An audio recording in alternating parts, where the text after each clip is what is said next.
pali zinthu zina ndizazingono koma zotsatira zake nzazikulu.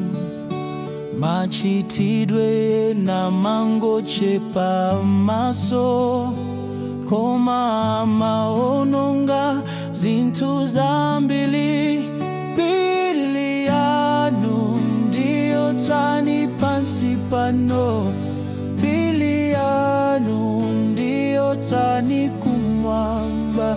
Walembedwa zotani mabuku, walembedwa zabwino pena zoipa. Kantu kalikonse nkofunika, olo kachepe kapena kakule.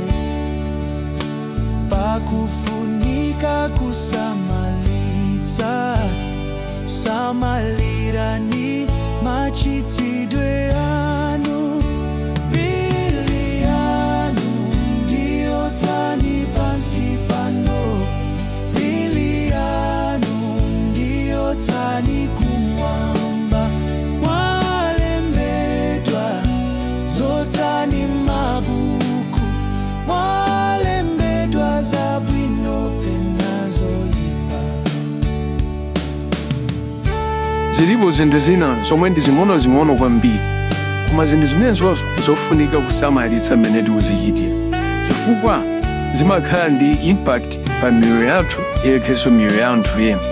Chotero pamapeto pa zonse mbiri yathu izaoneka kuti ndi yabwino kapena ndi yoyipa, chifukwa cha tinthu ting'ono timeneto